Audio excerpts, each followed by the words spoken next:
Welcome back to our channel மாநகராசிரியர். தற்போது Montha புயல் காரணமாக தமிழ்நாட்டில் 20 மாவட்டத்தில் அடுத்த 2 மணி நேரத்தில் கனமழை பெய்யும் அப்படிங்கிற மாதிரி வானிலை ஆராய்ச்சி மையம் சொல்லியிருக்காங்க. இந்த மோன்தா புயல் பொறுத்த வரைக்கும் உருவாகக்கூடிய தன்மை பார்த்தீங்கன்னா தீவிரமாக புயல் தீவிரமடைந்து மழை காலங்களில் சரியான நிறைய பகுதிகளில் பார்த்திங்கன்னா தொடர் கனமழை இருக்கும் அப்படின்னு சொல்லியிருக்காங்க. அதன் அடிப்படையில் இன்றைக்கி சென்னை வானிலை ஆராய்ச்சி மையம் தமிழ்நாட்டில் அடுத்த 2 மணி நேரத்திற்கு 20 மாவட்டத்தில் கனமழை பெய்யும் அப்படிங்கிற மாதிரி ஒரு அலர்ட்டை கொடுத்துருக்காங்க.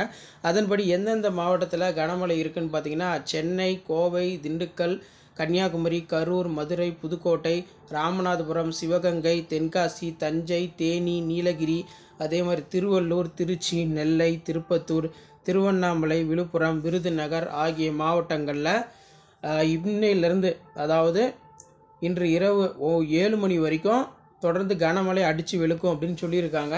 ஸோ கண்டிப்பாக பார்த்தீங்கன்னா இந்த மாவட்டத்தில் தொடர் கனமழை பெய்யும் பட்சத்தில் இன்னும் சில மணி நேரத்தில் பள்ளிகளுக்கும் கல்லூரிகளுக்கும் விடுமுறை தொடர்பான அறிவிப்பை மாவட்ட ஆட்சியர் மாவட்ட நிர்வாகம் மூலம் அறிவிப்பதற்கான வாய்ப்புகள் ரொம்ப அதிகமாக இருக்குது.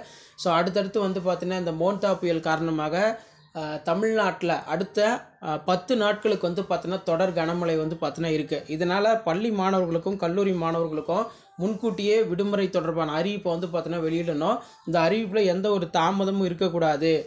எந்தெந்த மாவட்டத்தில் தொடர் கனமழை இருக்கோ அந்த மாவட்டத்திற்கு மாவட்ட ஆட்சியர்கள் மாவட்ட முதன்மை கல்வி மூலமாக பள்ளிகளுக்கும் கல்லூரிகளுக்கும் விடுமுறை தொடர்பான செய்தி குறிப்பை வெளியிட வேண்டும் அப்படிங்கிற மாதிரி தமிழக முதல்வர் மு க ஸ்டாலின் அவர்கள் பார்த்தீங்கன்னா ஆலோசனை நடத்தியிருக்காங்க. அப்போ இன்றைக்கி மட்டும் 20 மாவட்டத்தில் தொடர் கனமழை வெளுத்து வாங்கும். அதனால் பள்ளிகளுக்கும் கல்லூரிகளுக்கும் விடுமுறை தொடர்பான அறிவிப்பை மாவட்ட ஆட்சியர்கள் இன்னும் சில மணி நேரத்தில் அறிவிக்க போகிறதா சொல்லியிருக்காங்க. ஸோ இந்த மாதிரி ரெய்னால் டெய்லிட்டாக அப்டேட்லாம் தெரிஞ்சுக்கிறதுக்கு மறக்காத மாநகராசிரியர் யூடியூப் சேனல் சப்ஸ்கிரைப் பண்ணி கீழே இருக்கக்கூடிய பெல்லைக்கான ப்ரெஸ் பண்ணி ஆன் வைங்க. அடுத்தது ரெய்னால் டெய்லிட்டான அப்டேட்லாம் ஒன் பை ஒன்னாக உங்களுக்கு அப்டேட் ஆகும். ஷேர் பண்ணுங்கள், சப்ஸ்கிரைப் பண்ணுங்கள். தேங்க்யூ.